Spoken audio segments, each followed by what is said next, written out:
দর্শক রাতে সবাইকে আমন্ত্রণ জানাচ্ছেন নিউজ 24 প্রতিদিনের আয়োজন আরআই সেলেস্টিয়াল জনতন্ত্র গণতন্ত্রের সঙ্গে আছেন প্লাবন রহমান। আপনারা নিশ্চয়ই জানেন যে লন্ডনে বৈঠক হচ্ছে বিএনপির ভারপ্রাপ্ত চেয়ারম্যান তারেক রহমান একই সঙ্গে অন্তর্বর্তী সরকারের প্রধান উপদেষ্টা ডক্টর মোহাম্মদ ইউনূসের মধ্যে, এবং সেখানে বেশ আশাব্যঞ্জক খবর। এবং এই প্রথম আমরা দেখলাম যে দুই পক্ষের বৈঠকের মধ্যে দুই পক্ষই আসলে সন্তুষ্টি প্রকাশ করেছে, যেটি বাংলাদেশের রাজনীতিতে একই সঙ্গে সামনের যে পথ রয়েছে নির্বাচনের আগে পরে তাতে করে একটি স্বস্তিকর পথ দেখছেন অনেকেই। আমরা এই বিষয় নিয়ে মূলত আলোচনা করতে চাই। নির্বাচনের সময়সীমা এগিয়ে আনার কথাও বলা হচ্ছে, ফেব্রুয়ারির প্রথমার্ধে নির্বাচনের বিষয়ে ঐক্যমত হচ্ছে, যদিও সেক্ষেত্রে বলা হয়েছে বিচার এবং সংস্কার ইস্যুতে যদি গ্রহণযোগ্য অগ্রগতি হয় সেক্ষেত্রে নির্বাচন ফেব্রুয়ারির প্রথমার্ধ হতে অন্তর্বর্তী সরকারের দিক থেকে খুব বেশি অসুবিধা নেই।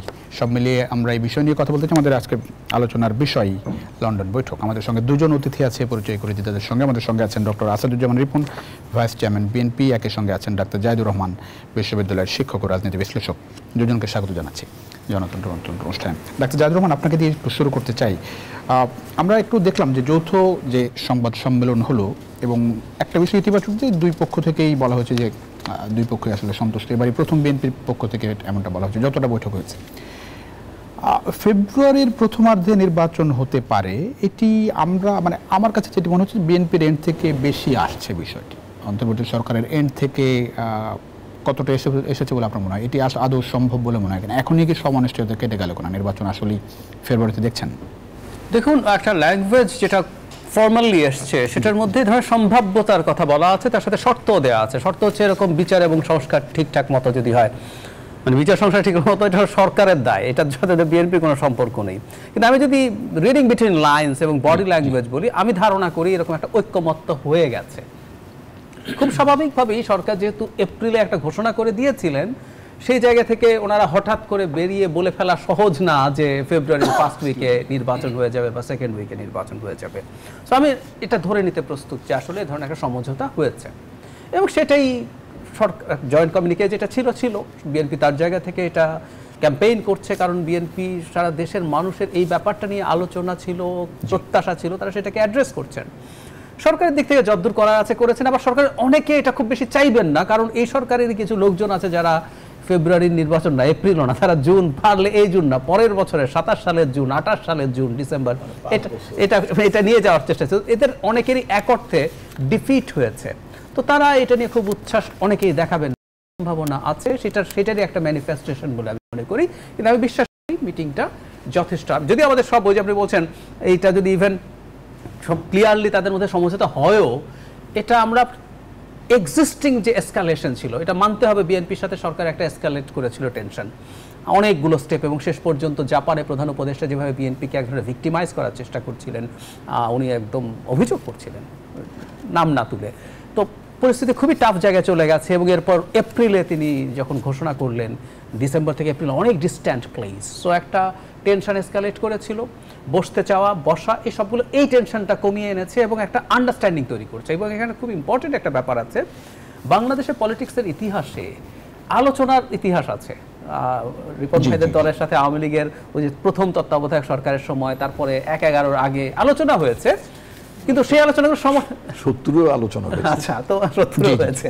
তো ওই সময় আলোচনাগুলো সুফল দেয়নি, বা বলা হয় এরকম যে আলোচনায় যে সুফল আসবে এই এক্সপেকটেশনও তাদেরও ছিল না, আমরা জনগণও এভাবে এক্সপেক্ট করিনি। কিন্তু এবার জনগণ এক্সপেক্ট করেছে, এবং দুই পক্ষ আন্তরিকতা নিয়ে আলোচনা করে সমস্যার যে সমাধান করা যায় সেটার একটা খুব ভালো নজির তৈরি হলো। একটা গণতান্ত্রিক ব্যবস্থা এটাই হওয়ার কথা আসলে। কিন্তু ওই যে কথাটা বলছিলাম যে এখনও বেশ কিছু ইফস অ্যান্ড বাটস আছে, কারণ ডক্টর ইউনূস চাইলেন, প্রশ্ন হচ্ছে সবাই কি চান? যারা চান না তারা কি এই ফেব্রুয়ারিতেও যদি নির্বাচন হতে যায়, ধরুন ডিসেম্বরের শেষে এই নির্বাচন কমিশন শিডিউল ঘোষণা করলো, এনসিপি তো এই ইভেন এপ্রিল বলার পরও প্রতিক্রিয়াতে তারা বলেছেন তারা তো এই নির্বাচন কমিশনের পুনর্গঠন চান, এবারও তারা বলছেন।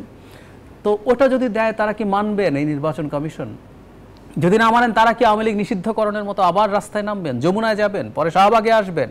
অনেক যদি কিন্তু আছে, এবং যে মানুষগুলো খেলছে এর মধ্যে সরকারের ভেতরের লোক আছে, সরকারের বাইরের লোকও আছে, এরা মিলে যদি এই ধরনের একটা পরিস্থিতি তৈরি করেন তাহলে কিন্তু একটা সম্ভাবনা, ঝুঁকির সম্ভাবনা থেকে যায়। সেই জন্য বলছি ফর দ্য টাইম বিং আমাদের টেনশনটা ডিএসকালেটেড হয়েছে, কিন্তু আমাদের সতর্ক থাকতে হবে সবাইকে, আমরা জনগণ, সরকার এবং অবশ্যই মাঠের সবচেয়ে বড় যে দল বিএনপি, তাদেরকে খুবই সিরিয়াসলি অবজারভেন্ট হতে হবে। জি, অনেক ধন্যবাদ ডক্টর আসাদুজ্জামান রিপন। একটা আমরা সামাজিক যোগাযোগ মাধ্যমে একই সঙ্গে বিএনপির এন্ড থেকেও একরকম জয় পরাজয়ের হিসাব নিকাশ করা হচ্ছে যে বিএনপি এই যাত্রায় জিতে গেল, বিএনপি তার দাবি আদায় করে নিয়েছে, কিন্তু অন্তর্বর্তী সরকারও তো তার জায়গা থেকে নিশ্চয়ই ছাড় দিয়েছে। বিষয়টিকে আপনি আসলে কীভাবে দেখেন? দুই নম্বর হচ্ছে গণঅভ্যুত্থানের অন্যতম অংশীদার যাদের নেতৃত্বে গণঅভ্যুত্থান সামনের সারিতে ছিলেন, তারা যেমনটা বলছেন যে ডক্টর ইউনূস তারেকের বৈঠক গণঅভ্যুত্থানের সঙ্গে প্রতারণার শামিল, এটি নাসিরউদ্দিন পাটোয়ারি বলেছেন, এবং তারা বলছেন যে সংস্কার এবং বিচার না হলে নির্বাচনে যাবে না এনসিপি। ধন্যবাদ আপনাকে। আমি আপনার শেষে যে আপনি পর্যবেক্ষণটা দিয়েছেন বা যেটা উল্লেখ করেছেন, অর্থাৎ এনসিপি প্রসঙ্গটাই বলি। নির্বাচনে যাওয়া বা না যাওয়া তো যে কোনো ব্যক্তির অথবা সংগঠনের একটা নিজস্ব বিবেচনা থাকে। আর যেই দলটির নামে আপনি বললেন এনসিপি, তারা তো এখন একটা নিবন্ধিত রাজনৈতিক দলই না। তারা কি চায় না চায়, তাদের ম্যানিফেস্টো নাই, তাদের যে রাজনৈতিক বন্দোবস্তের কথা, নতুন রাজনৈতিক বন্দোবস্তের কথা বলেছেন, সেটা 10 মাসও তারা কোনো নতুন রাজনৈতিক বন্দোবস্তের এই যে রাজনৈতিক বন্দোবস্তের যে 6, 7, 8টি শব্দ, 8টি অক্ষর, সেটাও কোনো ব্যাখ্যা দিতে পারেনি আজ পর্যন্ত। তো জনগণকে যখন আমরা মানি, তো জনগণের কাছেই তো যেতে হবে। আর বাংলাদেশের বর্তমান যে সরকারটির কাছে যে এখন তাদের যদি হিসেবে না মিলে থাকে, সেজন্য যদি বলে যে প্রতারণা শামিল বলেছেন ডক্টর ইউনূসের সমঝোতার বিষয়টি ফেব্রুয়ারি মাসে সম্ভাব্য যে নির্বাচনের কথা বলা হয়েছে। তো এটা বলার আগে তো তাদের নিজেদের চিন্তা করতে হবে যে তারা জনগণকে ফেস করতে ভয় পাচ্ছেন। নির্বাচনই তো জনগণকে ফেস করা সবচেয়ে বড় বিষয়, তাই না? জনগণ যে রাজনৈতিক দলকে গ্রহণ করবে, যাদের মতাদর্শকে গ্রহণ করবে, যাদেরকে মনে করবে যে এই দলটি বা এই ব্যক্তিবর্গ এরা দেশ পরিচালনার সমর্থ হবেন, তাদেরকে তো তারা নির্বাচিত করবেন একটা সুস্থ গণতান্ত্রিক ব্যবস্থায়, তাই না? যেহেতু প্রফেসর মোহাম্মদ ইউনূস প্রতিজ্ঞা করেছেন, তিনি জাতিকে আশ্বস্ত করেছেন তিনি একটি ভালো উৎকৃষ্ট নির্বাচন তিনি উপহার দেবেন। তাহলে একটা উৎকৃষ্ট নির্বাচনে উপহার দেওয়ার অর্থটা কি? যদি দেশের মানুষ অবাধে নিরপেক্ষভাবে তাদের স্বাধীন চিন্তায় তারা তাদের প্রার্থীকে বেছে নিতে পারেন, তাই না? আমি একটা কোট আনকোট বলি, সেটি হচ্ছে নাসিরউদ্দিন পাটোয়ারি যেটি বলছেন যে অন্তর্বর্তী সরকার বিএনপির পক্ষে কাজ করছে, বৈঠকে বিচার, সংস্কার ও জুলাই সনদের কোনো বার্তা নেই, এই বৈঠক একটি দলকে খুশি করার জন্য যা গণঅভ্যুত্থানের সঙ্গে প্রতারণার শামিল।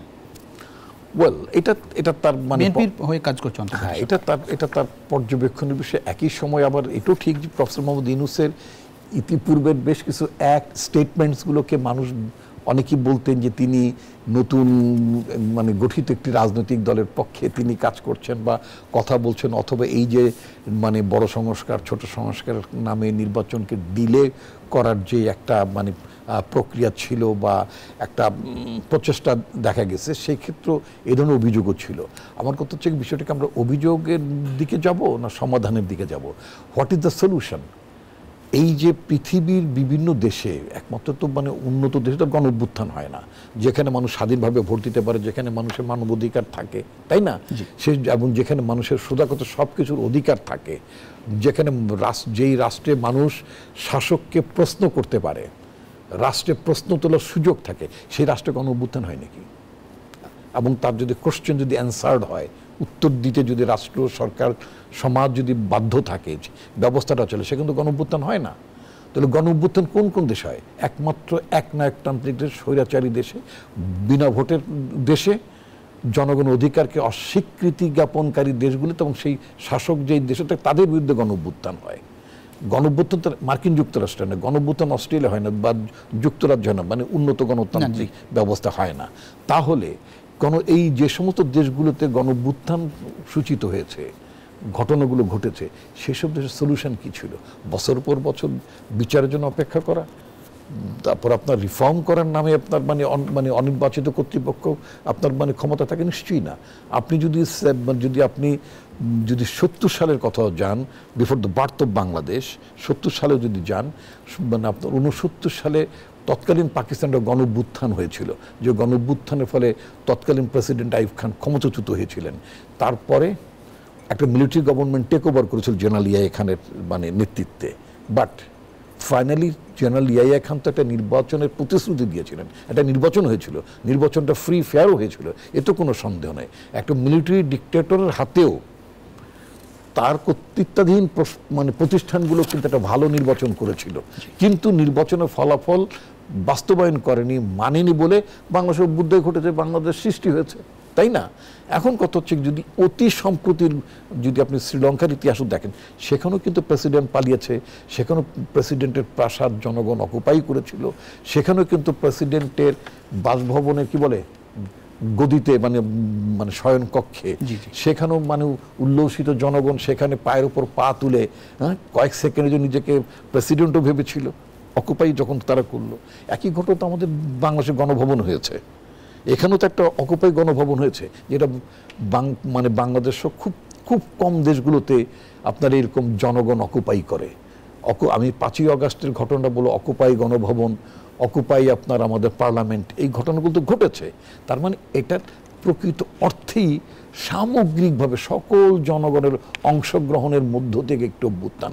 রাষ্ট্রের প্রতিটি নাগরিক মনে করেছে যে এই দুরাচারী সরকারকে ক্ষমতা থেকে নামানোটা প্রত্যেকের একটি নৈতিক দায়িত্ব, কর্তব্য জ্ঞানে তারা রাস্তায় নেমেছিলেন। ইট ওয়াজ নট এ কি বলে, ইট ওয়াজ মানে not an action taken by a political party or groups, not that. A to Z political party থেকে শুরু করে যারা রাজনীতির সাথে সংশ্লিষ্ট নন, সকল মানুষ, মায়েরা, বোনেরা, কিশোরেরা, বাচ্চারা কে না এসেছে। সুতরাং এটা এত অভূতপূর্ব যে আপনার রেসপন্স, এই ঘটনা একটা বিরল ঘটনা। এখন আপনি অফকোর্স আপনাকে রিফর্ম করতে হবে। আমাদের বিধি ব্যবস্থা, আমি একটা মিনিট জাহিদ ভাই, সেটা হচ্ছে যে আপনি দেখেন বাংলাদেশের একটা ব্যবস্থা, উনি কারণ আমি লোভ সামলাতে পারছি না। একটু আপনি এই জায়গায় সংস্কারের যেটা বলছেন, কিন্তু এই যে বৈঠক হলো, সেই বৈঠকে একটা বড় অভিযোগ এনসিপির পক্ষ থেকে যে বিচার এবং সংস্কার খুব বেশি গুরুত্ব পায়নি, নির্বাচন নিয়ে বৈঠক। কে তাদেরকে বলেছে? শুধুমাত্র তো দুই পক্ষ সন্তুষ্ট কথা বলেছেন, শুধুমাত্র নির্বাচন ফেব্রুয়ারিতে হবে এই কথাটি আলোচনা করার জন্য কি 1.5 ঘন্টা লাগে? এবং স্টেটমেন্টের মধ্যে শর্ত বলা আছে বিচার এবং সংস্কারের অগ্রগতি সাপেক্ষে। এটা তাদের কে বললো যে শুধুমাত্র মানে ফেব্রুয়ারিতে, মানে আর্লি ফেব্রুয়ারিতে ইলেকশন হবে, এটি 1.5 ঘন্টার মধ্যে ঘুরে ফিরে কথাই হয়েছে। এন্টার জিনিসগুলিতে এসেছে নিঃসন্দেহে। আমি যে কথাটি বলতে চাই, যেহেতু ডক্টর জাহিদুর রহমান উনি বাংলাদেশের নির্বাচন ব্যবস্থা সংস্কারের একটা কমিশনে তিনি সম্মানিত সদস্য আছেন, ছিলেন বলবো না, কারণ দ্যাট ইজ স্টিল অ্যাক্টিভ নাকি, আমরা রিপোর্ট দিয়ে দিয়েছি, মানে তারপরে একটা আলোচনায় তো আপনার থাকেন। তো আপনি দেখেন কি একটা জঘন্য একটা ব্যবস্থা। জঘন্য ব্যবস্থাটা কি, যে আপনি মানে আমাদের দেশের বর্তমান পার্লামেন্টের এমপিরা নিজেদের মানে যারা ছিলেন, এখন তো পার্লামেন্ট এক্সিস্ট করে না, তারা নিজেদেরকে একটা পার্ট টাইম জব মনে করেন। যারা ওকালতি করেন তারা মনে করেন সারাদিন কোর্ট কাছারিতে থাকবো, অথবা যারা ব্যবসা করেন তারা মনে ব্যবসা বাণিজ্য দাবড়াবো, সচিবালয় ঘুরবো, ইত্যাদি ইত্যাদি কিছু করবো নাকি। অন্য পেশার লোক যারা মানে গান গুন গাইবে, তারপরে সন্ধ্যার সময় এসে একখান ভাওয়াইয়া গান ঠান গাবে বা একটা লোকসঙ্গীত গেয়ে দেবে পার্লামেন্টে। এটা তো পার্লামেন্ট না, এটা তো পার্লামেন্টের ফাংশন না। পার্লামেন্টারি কাজটা হচ্ছে একটা ফুল টাইম জব। আপনি ডিউটি ফ্রি গাড়ি নেন, আপনি প্লট নেন, আপনি আদার অ্যাডভান্টেজেস নেন, আপনি রেড পাসপোর্ট নেন, আপনি বেতন নেন, ভাতা নেন, টেলিফোন বিল নেন, কি না নেন আপনি, রাষ্ট্র আপনাকে কি না দেয়, অথচ আপনার কাজটাকে গণ্য করেন একটা পার্ট টাইম জব হিসেবে, তাই না? এবং আরও কি দেখেন, একটানা 90 দিন যদি আপনি সংসদে যদি অধিবেশনে অংশগ্রহণে বিরত থাকেন, আপনার সংসদ সদস্য পদ যাবে না। চিন্তা, আবার বেতনও পাবেন, ভাতাও পাবেন, সব কিছু নেবেন। কত বড় বৈষম্য এবং কত বড় দুর্বৃত্তপনা। এটা তো একদিনে হয় নাই। আরে ভাই, এটা তো আইনে আছে। এটা আইনটা ওইভাবে করতে জোড়া লেগে একদম জায়গায় দেয়নি, এটা ডে 1 থেকেই আছে। এখন কথা হচ্ছে কি, এটাকে আমাদের সংশোধন করা দরকার না? পার্লামেন্টের মেম্বারদেরকে আমি ব্যক্তিগতভাবে মনে করি তাদের বেতন এখন যাচ্ছে এক্সিস্টিং বেতন থেকে 2 গুণ 3 গুণ বাড়িয়ে দেন, এবং তাদের এটা ফুল টাইম জব হওয়া উচিত। Because round the years, round the weeks তারা কি করেন, পার্লামেন্টারি কমিটিজ, বিভিন্ন কমিটি থাকে না, এডুকেশন কমিটি, ডিফেন্স কমিটি, ল অ্যাফেয়ার্স কমিটি, নানান কমিটিতে এমপিরা জয়েন করবেন, কাজ করবেন, ল ফ্রেম করবেন। এটা তো শুধুমাত্র বলে যে আইন প্রণেতা, কিন্তু হা জয়যুক্ত না জয়যুক্ত ছাড়া আমাদের দেশে এই গত 54 বছরে, বিলিভ ইট অর নট, 2টা আইনও কোনো সময় প্রাইভেট মেম্বার্স ডেতে কোনো পার্লামেন্ট মেম্বারের প্রস্তাবনায় আজ পর্যন্ত সংসদে কোনো আইন পাস হয়নি। তাহলে এই ব্যবস্থার পরিবর্তন দরকার। আপনি আমি আরেকটু এই প্রসঙ্গে শেষ করে দেবো, পরে জাহিদ ভাই বলবেন, অসুবিধা নেই। সেটা হচ্ছে যেমন দেখেন, যদিও ডাক্তার জাহিদ বলবেন, আমিও বিষয়টা জানি, সেটা হচ্ছে কি একজন মানুষ অসুস্থ, এই জন্য আমি যদি এখন বর্তমান প্রেসিডেন্ট আপনার শাহাবুদ্দিন চুপ্পু সাহেবের কথাই ধরেন, উনি একটা বড় মাপের সিক ছিলেন, ওনার হার্টের প্রবলেম, উনি প্রেসিডেন্ট হওয়ার পরে ওনার হার্টের একটা ওপেন হার্ট সার্জারি হলো। ওনার ওপেন হার্ট সার্জারি, প্রেসিডেন্টের যখন ওপেন হার্ট সার্জারি হয় তখন লস্কর কি বলে লটবহর লস্কর ঠস্কর নিয়ে কমপক্ষে 25-30 জন লোককে মানে টোটাল এন্টুরেজে যেতে হয় আমার মানে ধারণা মতে বা শোনা মতেও। আচ্ছা, তো এইটা যদি উনি আগে থেকে যদি ফিট থাকতেন তাহলে তো ওনার এটা হতো না। আব্দুল হামিদ সাহেব প্রেসিডেন্ট, ওনার চোখ পরীক্ষা, এটা পরীক্ষা, নানান ধরনের পরীক্ষা ওনারা মাঝে মধ্যে লন্ডনে যাইতে হতো, রাষ্ট্রের এই বেতন মানে রাষ্ট্রের এই ব্যয়গুলো বহন করতেছে। আপনি যদি তৎকালীন তথাকথিত বিরোধী দলের নেত্রী শেখ হাসিনার পাতানো নির্বাচনের ফেক পার্লামেন্টে, ওটা তো সংসদ ছিল না, ওটা ওয়াজ এ ফেক ইলেকশনের মধ্যে একটা ফেক পার্লামেন্ট কম্পোজড হয়েছিল। সে ফেক পার্লামেন্টের সকল fake leader of the opposition Rowshan Ershad বছরের পর বছর তিনি অসুস্থ থাকতেন, তিনি বেতন ভাতা গ্রহণ করতেন, পার্লামেন্টে অংশগ্রহণ করতেন না, উল্টো চিকিৎসা সুযোগ সুবিধা সব নিতেন। তো একটা হচ্ছে পলিটিক্যাল পার্টির এই জাতীয় লোকদেরকে রেফার করা উচিত না ইন পার্লামেন্ট। নাম্বার 2 হচ্ছে যে মানে এই যে আপনি দায়িত্ব পালন করছেন, আপনার নির্বাচিত এলাকার জনগণকে প্রতিনিধিত্ব করছেন না, তাদেরকে আপনি বঞ্চিত করছেন, এই বিষয়গুলো রিফর্ম হওয়া দরকার না? আগে ভুল ছিল বলে সে ভুলগুলো চলবে, এই জন্য রিফর্ম দরকার। যেটা জাস্ট চিফ অ্যাডভাইজার যেটা বলেছেন, রিফর্ম লাগবে।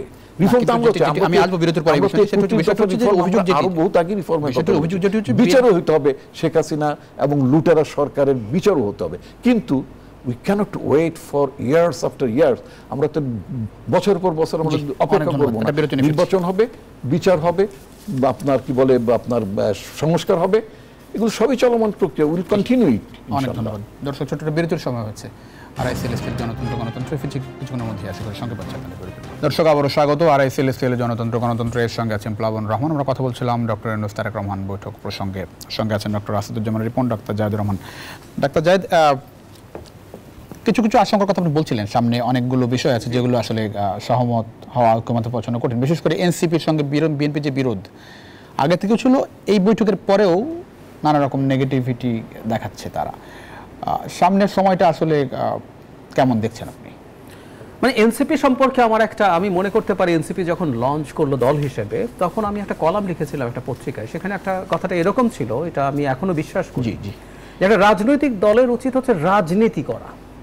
মানে রাজনৈতিক দল যে সবসময় রাজনীতি করে তা না, কিছু রাজনৈতিক দল তৈরি হয়, কখনো কখনো তারা ষড়যন্ত্রের অংশ হয়, এরকম অনেক, শুধুমাত্র ষড়যন্ত্রের উদ্দেশ্যেই রাজনৈতিক দল তৈরি, উপরে রাজনৈতিক দল নাম থাকে। 11 সময় এরকম কিছু ভুইফোড় রাজনৈতিক দল তৈরি হয়েছিল, সো কল্ড, যাদের উদ্দেশ্য ছিল কোনো না কোনো ফর্মে মানে ষড়যন্ত্র তৈরি করা। আপনার মনে আছে শেখ হাসিনার সময় 24 সালে বিএনএম নামে একটা দল, তৃণমূল বিএনপি নামে দল, এগুলো কাগজে কলমে রাজনৈতিক দল, কিন্তু এগুলো আসলে ষড়যন্ত্রের অংশ ছিল। আমি বলছি না এনসিপি সেটা, আমি চাইও না, আমি খুব হার্ট হব, কিন্তু এনসিপিকে এটা মাথায় রাখতে হবে, তারা রাজনীতি করতে হবে। বিএনপির সাথে তাদের মিলবে না, মেলা উচিত না, তারা বিএনপির প্রতিদ্বন্দ্বী, প্রতিপক্ষ বা শত্রু হওয়ার দরকার, কিন্তু প্রতিদ্বন্দ্বী তো বটেই। ফলে বিএনপি কোথায় কোথায় প্রবলেম করছে, কোথায় তাদের সাথে দ্বিমত আছে, এবং বিএনপির এক্সপেকটেশন আর তার এক্সপেকটেশনও মিলবে না, মেলার কথাও না। কিন্তু জরুরি ব্যাপারটা হচ্ছে এই যে সেটা কি তাহলে এই যে সমালোচনা বা বিরোধিতা করছেন তারা, সেটা কি রাজনৈতিক কারণে করছেন নাকি কোনো ষড়যন্ত্রের অংশ হয়ে করছেন? আমার কাছে এই প্রশ্নটার জবাব খুব জরুরি, কারণ আমি মাঝে মাঝে দেখি কিছু ষড়যন্ত্রকারী, কিছু অ্যানার্কিস্ট, যারা বাংলাদেশকে একটা নির্বাচিত গণতান্ত্রিক ব্যবস্থা এবং নির্বাচিত মানে অ্যাকসেপ্টেবল নির্বাচন দিয়ে একটা যে গণতান্ত্রিক ব্যবস্থা তৈরি হয়, সেই ব্যবস্থায় দেখতে পছন্দ করেন না। তাদের সাথে তাদের অ্যালাইনমেন্ট, তাদের বক্তব্যের মিল এবং কিছু হঠকারী সিদ্ধান্ত, যেমন একটা উদাহরণ দিই, আমি কেন বলছি আশঙ্কা আছে। নির্বাচন কমিশন একটা নির্বাচন এখনো করেনি। নির্বাচন কমিশন একটা অপরাধ করেছে তাদের ভাষায়, সেটা কি?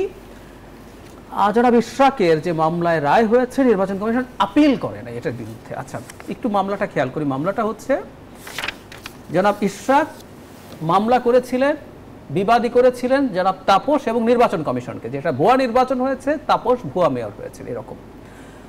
তো এই নির্বাচনের মানে কোর্ট রায়ের মধ্যে ইশরাককে করেছে। এখন নির্বাচন কমিশন কি আপিল করবে আসলে? যে না, আগের নির্বাচন কমিশন ঠিকই করেছিল, তাপসী মেয়র এই বলে অ্যাপিল করবে? আমি খুব অবাক হয়েছি। রায় যেটা হয়েছে এই মুভমেন্টে রাস্তায় থেকে ফাইট করা, শুধু বিএনপি নেতা বলে না, রাস্তায় থেকে ফাইট করা একটা মানুষ নির্বাচন কমিশন সন্তুষ্ট হয়েছে, ঠিক আছে উনি মেয়র হলে আমার আপত্তি নাই, উনি অ্যাপিল করে নাই, এটার কারণে ওরা বিএনপি হয়ে গেছেন। এই যে এই ধরনের অহেতুক অভিযোগ তৈরি করা করে তার বিরুদ্ধে দাঁড়ানো এবং এই নির্বাচন কমিশনের অধীনে তারা নির্বাচন করবেন না, এই ধরনের কথা কিন্তু তারা অলরেডি বলে ফেলেছেন। জামায়াতে ইসলামীকেও আমি অন্তত একবার ঐক্যমত্য কমিশনের সাথে বৈঠক করে বেরিয়ে আসার পর একই আলাপ তারা করেছেন। তাহলে আমরা এখন প্রশ্ন করতে পারি যে ধরুন ফেব্রুয়ারির কথা হলো এবং আমরা ধরে নিলাম সংস্কার এবং বিচারও উল্লেখযোগ্য পরিমাণ হলো, ধরে নিলাম, কিন্তু ওনারা তো বলছেন এনাদের অধীনে নির্বাচন করবেন না এবং এর মধ্যে একটা মানে খুব বাজে রকম জামাত তো মনে হয় খুব এগ্রেসিভলি এই জায়গায় নাই, কিন্তু বলেছেন একবার হয়তো বলে রেখেছেন। কিন্তু এখানে একটা খুব ইন্টারেস্টিং ব্যাপার আছে, দেখেন এটা ওরা শেখ হাসিনার মতো কথা হলো কেন জানেন?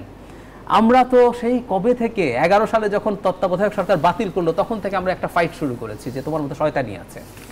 তখন থেকে শেখ হাসিনা আমাদের একটা জিনিস বোঝায়, নির্বাচন কমিশন করে, এটা একটা সাংবিধানিক স্বাধীন প্রতিষ্ঠান, এটা করব ওটা করব, এরপর আইনের মাধ্যমে তাদেরকে নিয়োগ করব, আমরা তো কিছু না। তো এনসিপি যে কথা বলছে নির্বাচন কমিশনই নির্বাচন করে, এটা তো হাসিনার মতো কথা হলো। আগামী নির্বাচন যদি ভালো না হয়, ও দায় কার আসলে? সরকারের, ডক্টর ইউনূসের দায়। ওনারা ওটা বলবেন না, কারণ এনসিপি আসলে ওনার আশীর্বাদ পুষ্ট দল। এই জন্য বলছি ওনাদের এই শব্দগুলো বা এই ধরনের যখন ন্যারেটিভ ফ্রেম করেন তখন দেখছি এর মধ্যে অযৌক্তিকতা আছে, এর মধ্যে ষড়যন্ত্র আছে। তখন এখন যদি এই নির্বাচন কমিশন যদি ফেব্রুয়ারির মাঝামাঝির আগে নির্বাচন হয়, ডিসেম্বরের শেষের দিকে তফসিল দেবেন, ওনারা যদি নেমে আসেন যে নির্বাচন কমিশন আমরা মানি না, ওনারা তফসিল দেওয়ার কে? তারপর আপনি বলছেন যে ধরেন অন্তর্বর্তী সরকারের সাথে বিএনপির যে আজকের বৈঠক একরকম সফল বলা হচ্ছে, সেটিতে একরকম বাগড়া দিতে পারে এনসিপি, খুবই সম্ভাবনা আছে। আবারও তারা সামনে থাকবেন। গতবার আওয়ামী লীগ নিষিদ্ধকরণের সময় ইনফর্মালি জামাতে ছিলেন, জামাতের গুরুত্বপূর্ণ নেতা ছিলেন, অনেক ইসলামিস্ট গ্রুপ এবং রাজনৈতিক দল এসে যুক্ত হয়ে একটা বড় মোটামুটি আর কি বড় একটা জমায়েত তৈরি করার চেষ্টা করেছেন এবং ওনাদের তো আবার ফ্রি অ্যাক্সেস আছে ওই এলাকায়। আমি আপনি 5-10 জন একত্র হতে পারবো না, 144 ধারা আছে, কিন্তু যারা হাসনাত আব্দুল্লাহ যদি যান দলবল নিয়ে, শুধু ওটা না, শেষ নিরাপত্তা বেষ্টনীটা ভেঙে উনি যমুনার গেইটে চলে যেতে পারেন। আপনার কি মনে হয় যে অন্তর্বর্তী সরকারের রিয়েলাইজেশনে কোনো পরিবর্তন এসেছে? I really don't know. আমি একটা জিনিস এক্সপেক্ট করি, ডক্টর ইউনূস যে কমিটমেন্ট দিয়েছেন এটা রক্ষা করার জন্য এনসিপিকে তার সামলানো উচিত।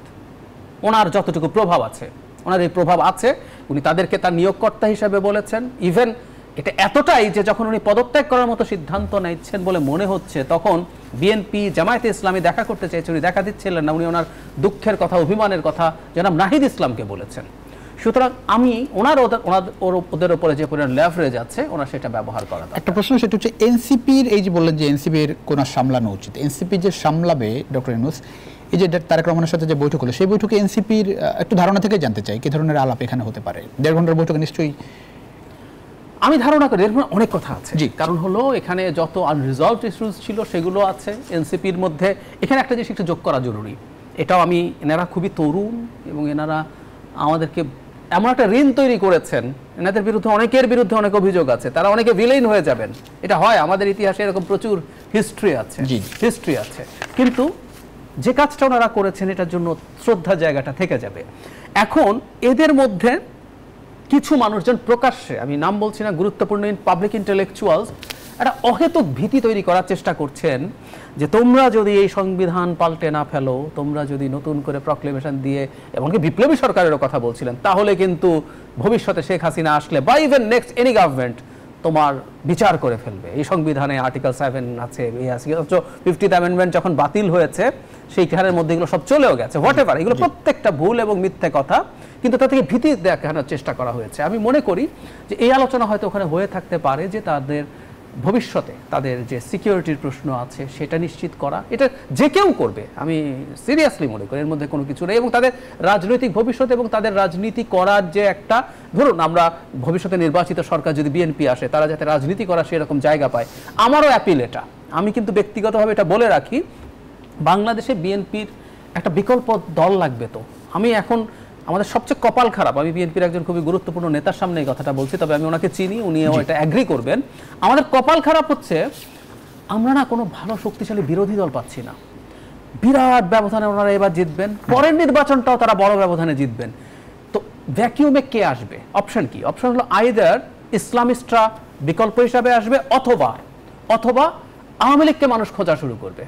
আমার কাছে এই দুটোর কোনো অপশনই কিন্তু ভালো না। আমি একটা মধ্যপন্থী মানুষ, আমি মনে করি বাংলাদেশে একটা আরেকটা সেন্ট্রিস্ট, ট্রুলি সেন্ট্রিস্ট দল আসতে হবে, সেটা যদি এনসিপি হতে পারে। আমি হতাশ, কিন্তু ওটা হলে আমিও খুশি হব, এবং বিএনপি নিশ্চয়ই তাদেরকে স্পেসটা দেবে। অনেক ধন্যবাদ। ইউনূস তারেক বৈঠক টার্নিং পয়েন্ট বলছে মির্জা ফখরুল, অনিশ্চয়তা কাটছে, আসলে অনিশ্চয়তা কাটছে কিনা, এবং বিএনপির সঙ্গে অন্তর্বর্তী সরকারের যে একরকম অস্বস্তিকর সম্পর্ক, দূরত্বের কথা বলা হচ্ছিল, সেই দূরত্ব আসলে কমলো কিনা। এনসিপি নিয়েও শুনতে চাই, এনসিপি নিয়ে আসলে বিএনপির ভাবনাটাও একটু জানতে চাই। এই বৈঠকে কি ধরনের আলাপ থাকতে পারে বলে আপনার ধারণা? ধন্যবাদ আপনাকে। আসলে দেখুন, আমি প্রথমবারই বললাম যে সেটা হচ্ছে যে আলোচনাটা প্রায় 1.5 ঘন্টার মতো, এর মধ্যে কিছু আমাদের পার্টির আরও 2-1 নেতা সেখানে ছিলেন, এবং সরকারের তরফে সরকারও 2-1 প্রতিনিধি ছিলেন। তো একটি পর্যায়ে কিন্তু ওয়ান টু ওয়ান বৈঠক হচ্ছে, ওয়ান টু ওয়ান মানে একেবারে একান্ত বৈঠক হয়েছে। সুতরাং সেখানে নিঃসন্দেহে আপনার মানে রাজনীতি এসেছে, পোস্ট ইলেকশন নির্বাচনটা তো হবে, নির্বাচনের পরেও তো একটা সিনারিও আছে। Very interesting. সেটা হচ্ছে যে বাংলাদেশ বলেন, ইন্ডিয়াতে বলেন, বাট আমাদের সাবকন্টিনেন্টে এবং অনেক সব উন্নত দেশও আছে, সেটাও বলবো না, বাট ইটস এ ল্যাকিং। সেটা হচ্ছে যে আপনার একটা সরকার নির্বাচিত হয়, বাংলাদেশের পার্সপেক্টিভে যদি দেখেন যে বাংলাদেশে বিএনপি ইলেক্টেড হলো আগামী নির্বাচনে, জাহিদ ভাই যেটা বললেন, স্বাভাবিকভাবে মানে বর্তমান অবস্থা বা আগেও আওয়ামী লীগ থাকলেও আওয়ামী লীগকে পরাজিত করে ক্ষমতায় আসার অভিজ্ঞতা তো আমাদের আছে, এই দেশের জনগণ সেটা দেখিয়েছেও। ইটস নট দ্যাট যে আওয়ামী লীগ মাঠে নেই বলেই যে বিএনপি আপনার ইলেকশনে জিতবে তা না। বিএনপি বহুবার আওয়ামী লীগকে পরাজিত করে জিতেছে, এই ধরনের অভিজ্ঞতা বিএনপির আছে এদেশের জনগণ। তো সেটা হচ্ছে যে আপনার ক্ষমতার দায়িত্বটা নিতে হবে না, তো দায়িত্বটা নিলাম। দায়িত্বটা নেওয়ার পর প্রধানমন্ত্রী হলেন, তারপর মন্ত্রিসভা গঠন হলো, পার্লামেন্ট গঠন হলো, নিয়ম অনুযায়ী মানে ট্রেডিশনাল আমরা যা দেখে থাকি। তো তখন দেখা গেল যে কোথা থেকে শুরু করলাম বা কি বুঝে পেলাম, এটা কিন্তু আমাদের দেশে ব্যবস্থাটা নাই। আপনি যদি মার্কিন যুক্তরাষ্ট্রের দিকে যদি তাকান, ওদের একটা ক্যালেন্ডার ইয়ার আছে প্রেসিডেন্ট ইলেকশনের, আছে তো। তারপর প্রেসিডেন্ট কিন্তু প্রায় মাস 3 পরে তিনি দায়িত্বভার গ্রহণ করেন। এই যে মাঝখানে যে মাস 3 সময়, এই 3 মাসটি যেন আপনার ট্রাম্পস ট্রানজিশন টিম বা ওবামাস ট্রানজিশন টিম, ওবামার সময় বা বাইডেন্স ট্রানজিশন টিম কাজ করত কাদের সাথে, মানে আপনার তৎকালীন যে দলটি ক্ষমতা ছাড়বে তাদের সাথে কাজ করত, অর্থাৎ তারা টেক ওভার করতো, বুঝে নিত যে কোথায় কি অবস্থা আছে, ইনক্লুডিং আপনার ওই মানে ট্রানজিশন টিমের সাথে কিন্তু আপনার গোয়েন্দা তথ্য বিনিময় হতো, এবং যিনি মানে প্রেসিডেন্ট ইলেক্ট থাকতেন তাকেও কিন্তু আপনার গোয়েন্দা তথ্য অবহিত করার একটা রেওয়াজ আছে। বাংলাদেশে কি হলো, বাংলাদেশে মনে করেন আজকে আমি জিতলাম, 2 দিন পরে মানে ক্যাবিনেট ডিভিশন শপথের আয়োজন করলেন, শপথ হলো, সংখ্যাগরিষ্ঠ দলের নেতা তিনি প্রধানমন্ত্রী হলেন, তিনি মন্ত্রিসভা গঠন করলেন, তারপর মন্ত্রী গেলেন, তারা কিছুই জানেন না যে এলজিআরডির কোথায় কি আছে বা আপনার হেলথের কোথায় কি আছে, এখনো তো সেম। তো সুতরাং এই জায়গাটাও তো একটা পরিবর্তন দরকার। বাংলাদেশের শেখ হাসিনা কি পরিমাণ টাকা লুটে নিয়েছে তার লোকজন, আমরা তো শুধু একজন সাইফুজ্জামান বাবরের কি বলেন না তার কথা জানি, তার 360টা অ্যাপার্টমেন্ট লন্ডনে পাওয়া গেছে। আমি যেটি জানতে এগুলো তো বুঝে না। ধরেন এই বৈঠকটা তো 1.5 ঘন্টার বৈঠক, সেই জায়গাটাই এনসিপি একটা বড় পার্ট এখন, এবং বিএনপির অন্যতম বড় প্রতিদ্বন্দ্বী বলতে পারেন, ধরেন রাজনীতির মাঠে, মানে ভোটের মাঠে আমি বলছি না, সেই জায়গাটাই মানে নিশ্চয়ই বৈঠকে এটি আলোচনায় এসেছে বলে আমার ধারণা। আপনার একটু ধারণা জানতে চাই, কি মানে ধরেন ডক্টর ইউনূস কোন এনসিপির পক্ষ নিয়ে কি ধরনের আলোচনা করতে পারেন এখানে? আসন বন্টনের একরকম বিষয়, আমরা আসন ছাড়ের বিষয়ে আলোচনা উঠতে পারে না। এক নম্বর হচ্ছে যে যেটা একটা মানে আপনার, আমরা তো রাষ্ট্রের গণতান্ত্রিক রূপান্তরের কথা বলি, যদি ডেমোক্রেটিক ট্রান্সফরমেশন অফ স্টেট যদি আপনি বিবেচনা করেন, সেখানে যদি আপনি যদি একে 2টা এদের 3টা ওদের 4টা যদি এরকম ভাবে দিয়ে এরকম কিছু হবে না, শেখ হাসিনার মতো সপ্তাহ তো একটা পালিত মানে বিরোধী দল হবে। তো বিএনপি সেটা কেন করবে? বিএনপি সেটা তো মানে করতে পারে। আমি দাবি নির্বাচন বলছি, ওটা আমি দাবি ধরুন সেরকম কিছু সম্ভব দেখছেন না, মানে আমরা যেটা একটা আমি দামি নির্বাচনের বিরোধিতাও করেছি, মানে মানুষ হেসেছে নির্বাচন নিয়ে, তো সেটা তো রিপিট করার কোনো স্কোপ নাই। এনসিপি যে কথায় কথায় বলে যে জনগণ এটা মেনে নেবে না, জনগণের কাছে এটা গ্রহণযোগ্য হবে না, ওয়েল তাদেরকে তো জনগণের সামনে আসতে হবে। আমরা তো নিঃসন্দেহে চাই, যেটা ডক্টর জাহিদ যেটা বললেন, আমি ভেরি মাচ একমত তার সাথে। দেশে আপনার একটা বিরোধী দল তো থাকতে হবে। আরেকটা কথা আমি একটু ডক্টর জাহিদের সাথে আমি একটু মানে দ্বিমত না, আমি জাস্ট প্রাসঙ্গিকভাবে বলতে চাই। আপনি জানেন যে 1947-এ যখন বিরতি নিয়ে আসি ভাই, রাইট না, জি একটু বিরতির সময় হয়েছে। ঠিক আছে, জি জি দর্শক, ছোট্ট একটা বিরতির সময় হয়েছে। আরআইএসএল স্টিল জনতন্ত্র গণতন্ত্রের কিছুক্ষণের মধ্যে ফিরছি, আশা করি সঙ্গে পাচ্ছি বিরতির পর। দর্শক আবারও স্বাগত আরআইএসএল স্টিল জনতন্ত্র গণতন্ত্রের সঙ্গে আছেন প্লাবন রহমান। আমরা কথা বলছিলাম লন্ডন বৈঠক, তারেক রহমান ডক্টর ইউনূসের বৈঠক নিয়ে। আর ডাক্তার জাহিদুর রহমান, সামনের নির্বাচনে কোনো রকম নেগোসিয়েশন দেখেন কিনা? এই বৈঠক থেকে কোনো রকম মানে আসন সমঝোতা বলি কিংবা এনসিপি কোন ফরম্যাটের সামনে নির্বাচনে যাবে বা নির্বাচনের পরেই বা ওয়ারটা কি হবে এনসিপি, সে বিষয়ে কোনো রকম আলোচনা ধারণা করেন কিনা? সম্ভাবনা আছে হয়তো, কারণ হলো এই আলোচনাটা দীর্ঘদিন থেকে আছে। এনসিপি চাইছে এই নির্বাচনে পার্টিসিপেট করতে এবং তাদের কিছু প্রতিনিধি পার্লামেন্টে যেতে। তারা পার্লামেন্টে যদি যেতে পারেন এবং সত্যিকার অর্থে তারা যদি খুব স্ট্রং ক্রিটিক করেন, যেমন 18 সালের ওই চুরির নির্বাচনেও বিএনপির অল্প কিছু মানুষ গেছেন, অন্তত 2 জন পার্লামেন্টারিয়ান ওখানে যেভাবে পারফর্ম করেছেন, এটা ভালো ছিল। কিন্তু সমস্যা হচ্ছে, ধরুন এই যে যেটা রিপন ভাই বলছিলেন যে কিছু কিছু সিট ছাড়া হলো, তারা তো আর বিএনপির সাথে জোট করছে না, তারা বাইরে থাকছেন। তো বিএনপি ওখানে ধানের শীষ দিল না, আমরা ধরে নিলাম তাদের কয়েকজন জিতে আসলো, তারা জিতে আসবেন না, আমি সেই জায়গায় আসছি। আসার পরে তারা বিরোধিতা করলেন ভীষণ সরকারের। তাহলে কি দাঁড়ালো? আমরা এই শব্দটা বলছিলাম আমিডামি, অবশ্য কেউ কেউ ফান করে ভারতকে যোগ করে স্বামী, আমিডামি স্বামীর নির্বাচন, এবার স্বামী নাই কিন্তু আমিডামি নির্বাচন হলো। এই নির্বাচনে এসে তারা বিরোধী বিরোধী ভাব করছেন। এটা গণতন্ত্র হয় না আসলে, এতে কোনো লাভ হবে বলে আমি মনে করি না। আমি সেটা ক্রিটিক করব, আমার কাছে হাস্যকর লাগবে এটা। যদিও একটা অন্য আলোচনা আছে, আমাদের তো আসলে পার্লামেন্টে যে দলের সদস্য তিনিও আসলে দলের বিরুদ্ধে সমালোচনা করতে পারেন এখনো। আর্টিকেল 70 অনুযায়ী উনি ভোট দিতে পারেন না, কিন্তু সমালোচনা করতে পারেন, যাই সেটা অন্য ডিবেট। দ্বিতীয় কথাটা হচ্ছে এটাই মূল চ্যালেঞ্জ। বিএনপি ধরে নিলাম কিছু সিট ছেড়ে দিল, বিএনপি ধানের শীষ দিল না, স্বতন্ত্র দাঁড়িয়ে যাবে প্রচুর। এবং আমরা ধরে নিলাম স্বতন্ত্রদেরকেও বিএনপি দল থেকে বহিষ্কার করে দিল। আমি ধরেন বিএনপির প্রতিটা এলাকায় অন্তত 10 জন, মনে হয় 8 থেকে 10 জন ক্যান্ডিডেট হওয়ার দৌড়ে থাকে, এখনও সবাই আওয়াজ দিচ্ছেন। তো এই 10 জনকে আপনি সিরিয়াল করলেন, তাদের যোগ্যতা সব রকম মিলিয়ে, এর মধ্যে যিনি 8 বা 10 নম্বর হবেন, ধরলাম তিনিই প্রার্থী হলেন, বাকিদেরকে বিএনপি থামাতে পারলো। এই 8 বা 10 নম্বর যিনি বিএনপির তালিকায় আছেন, যিনি দীর্ঘদিন থেকে বিএনপির রাজনীতি করেন, তার সাথে এই এনসিপির লোকজন তাদের মার্কা নিয়ে জিতবেন? আমার উত্তর হচ্ছে না। তাহলে তাদেরকে পার্লামেন্টে আনতে হবে কিভাবে? ইলেকশন রিগিং করে, চুরি করে, তাই কি? তো তাদেরকে গ্যারান্টি দেওয়ার জন্য এই কাজটা করতে হবে। প্রশ্ন হচ্ছে আমরা কি এটা করবো? উত্তর হচ্ছে না। আমার কাছে ব্যক্তিগতভাবে মনে হয় তারা পার্টিসিপেট করছেন, করেন, না করলে সবচেয়ে ভালো হতো, কারণ তাদের ডিজাস্টারাস রেজাল্ট হবে। এই বক্তব্য পরিষ্কার। আমি ছোট্ট করে একটু জানতে চাই, সেটা হচ্ছে সময় কম, তারেক রহমানকে তো অনেকদিন পরে মানে দীর্ঘকাল পরে এরকম একটা বৈঠকে দেখা গেল, তার অ্যাটিটিউড বিহেভিয়ার সম্পর্কে একটু যতটুকু আমরা শুরু থেকেই দুজন যে ব্যক্তিগত লিডারশিপ, দুজনকেই দেখলাম, আমরা বডি ল্যাঙ্গুয়েজ যদি খেয়াল করি, তারা অত্যন্ত কর্ডিয়াল ছিলেন। আমরা শুরুতে ওই কথাটা বলেছিলাম, আসলে আলোচনা সফল হবে কিনা ডিপেন্ড করে আমি আসলে কি জন্য আলোচনায় যাচ্ছি। আগে আমরা বিএনপি আমেরিকার আলোচনায় দেখেছি বিভিন্ন জায়গায় চাপ আছে, জাতিসংঘ বলছে, ও বলছে, সে বলছে, সো আমাকে বসতে হচ্ছে, আমি একটু বসি। কিন্তু আমি জানি আমরা আসলে কেউ কাউকে অ্যাগ্রি করব না। কিন্তু এখানে দুজনের মধ্যে এটা আছে। এবং জনাব তারেক রহমানের দিক থেকে তো আছে, আর ডক্টর ইউনূস ওনার সাথে ব্যক্তিগতভাবে পরিচিত মানুষজন সবাই জানে উনি অসম্ভব বিনয়ী একজন মানুষ, উনি সেটা ছিলেন ডক্টর। এবং তারেক রহমানের দিক থেকে আমরা সেই একই রকম আন্তরিকতা, অ্যাটিটিউড দেখেছি। আমরা ভবিষ্যতের রাজনীতির জন্য এটাও একটা ল্যান্ডমার্ক ইনসিডেন্স হয়ে থাকুক। আমাদের সংকট কিন্তু ভবিষ্যতেও হবে।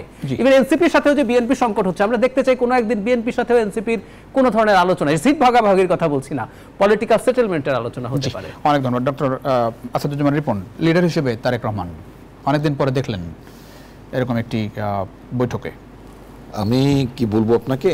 জি, এক কথা অসাধারণ, the way he was coming to join in the meeting with professor Mohammad Yunus, অসাধারণ। তার বডি ল্যাঙ্গুয়েজ, এভরি স্টেপিং আমার কাছে একেবারে রাষ্ট্রনায়ক উচিত মনে হয়েছে। এবং অ্যাট দ্য সেম টাইম তার modesty with professor Mohammad Yunus, তার জেস্চার, বলেছেন আম্মা আপনাকে সালাম দিয়েছেন। একেবারে আমরা ফ্যামিলি লেভেলে খুব নিকটজনদেরকে, আমরা মুরব্বীদেরকে বলি না যে আব্বা আপনাকে সালাম জানিয়েছে, অমুক আপনাকে সালাম জানিয়েছে। হ্যাঁ, এই যে ফ্র্যাটার্নিটি, যেটা এটা অসাধারণ। বাংলাদেশের রাজনৈতিক নেতৃত্বের কাছে এগুলো খুব বিরল ঘটনা ছিল, এগুলো মানে আমরা এর আগে পাইনি। এমনি তো আমাদের পার্টির অ্যাক্টিং চেয়ারপারসন অসাধারণ অমায়িক মানুষ, পার্টির একেবারে তৃণমূল পর্যায়ে যার কোনো পদও নেই, তিনিও তাকে অ্যাক্সেস করতে পারেন। আর তিনি এতটা মানে মানে তাদেরকে এইভাবেই রিচ করেন, মানে এটা একটা মানে স্পেশাল কোয়ালিটি বলা যেতে পারে। এবং একবার যারা তার সাথে কথা বলেছেন, মিশেছেন, চলেছেন, তারা তাকে মানে ভুলতে পারবেন না। কথা যদি বলি, একইভাবে আমি ইনফ্যাক্ট খুব গভীরভাবে আপনার মানে বডি ল্যাঙ্গুয়েজ, আপনার জেস্চার, এভরিথিং যেটা খেয়াল করলাম, ডক্টর ইউনূস কিন্তু একেবারে উঠে যে একেবারে দরজা থেকে আমাদের পার্টির ভারপ্রাপ্ত চেয়ারম্যানকে তিনি রিসিভ করেছেন। এবং তারেক রহমান সাহেবও, তিনিও কিন্তু প্রফেসর মোহাম্মদ ইউনূস একজন বয়স্ক নাগরিক, আমাদের সম্মানিত নাগরিক, কিন্তু আমাদের দেশের জন্য একটা আইকনিক ফিগারও বটে নিঃসন্দেহে। We are proud of him নিঃসন্দেহে। তো মানে তাকেও তিনি মানে ঠিকই মানে আপনার মানে যথাযোগ্য সম্মান দিয়েছেন। যেটা ডক্টর জাহিদুর রহমান যে কথাটি বললেন, ইনফ্যাক্ট এই যে আজকে যে দৃশ্যটি, যে প্রসঙ্গটি, আলোচনাটি যা দেখলেন, এটা আসলে একটা মানে একটা ঐতিহাসিক ঘটনা হিসেবে আমার কাছে মনে হয় বিবেচিত হবে। ছোট্ট করে একটু জানতে চাই, সামনের বাংলাদেশে অনেক ক্রাইসিস, নির্বাচনের আগে পরে, নির্বাচনের পরে, এবং তারেক রহমান আসলে কবে ফিরতে পারেন সেই জায়গাটা একটু। আমি যেটা মনে করি সেটা হচ্ছে যে সরকারের তরফ থেকে বলেছেন, স্বরাষ্ট্র উপদেষ্টার কথাটা যদি আমি স্টেটমেন্ট হিসেবে, যদি গভর্নমেন্টের স্টেটমেন্ট হিসেবে দেখি, তিনি বলেছেন তারেক রহমানের দেশে ফিরতে কোনো অসুবিধে নেই। তার বিরুদ্ধে এখন মানে কোন ফেক যে কেসেসগুলো ছিল, তার বিরুদ্ধে যে মানে ষড়যন্ত্রগুলো, এই মিথ্যা মামলাগুলো এখন নেই বটে, মানে এগুলো সবই আদালতের মাধ্যমে এগুলো আপনার হয়েছে, নিষ্পত্তি হয়েছে, true. But at the same time যখন স্বরাষ্ট্র উপদেষ্টা বলেন, তখন আমি কিন্তু এটার সাথে আইনের বাইরেও আমি যেটা মনে করি একটা সিকিউরিটির প্রশ্ন আছে। অর্থাৎ স্বরাষ্ট্র উপদেষ্টাকে এটা বলতে চেয়েছেন যে আমাদের পার্টির ভারপ্রাপ্ত চেয়ারম্যান শহীদ রাষ্ট্রপতি জিয়াউর রহমানের জ্যেষ্ঠ পুত্র, সাবেক প্রধানমন্ত্রী বেগম খালেদা জিয়ার জ্যেষ্ঠ পুত্র, বিএনপির ভারপ্রাপ্ত চেয়ারম্যান, বাংলাদেশের বৃহত্তম রাজনৈতিক দলের যিনি ভার্চুয়ালি প্রধান, তিনি তার ফেরাটা এবং দেশে তার মানে নিরাপত্তার ক্ষেত্রে কোনো মানে সংকট নেই, সমস্যা নেই, এটাও স্বরাষ্ট্র উপদেষ্টা বুঝাতে চেয়ে থাকেন। সংকট আসলে কাটুক, এবং বাংলাদেশের রাজনীতিতে দীর্ঘদিনে যে অনুপস্থিত টেবিল টক, সেটি আসলে সামনের দিনেও বজায় থাকুক সকল সংকট নিরসনে। আমি ধন্যবাদ দুজনকেই এই রাতে আপনাদের মূল্যবান সময়। দর্শকই ছিল আজকের গণতন্ত্র দেখাবেন নিশ্চয় অন্য সময়। সে পর্যন্ত ভালো থাকবেন সবাই, আশা করি নিউজ 24 সঙ্গে থাকবেন।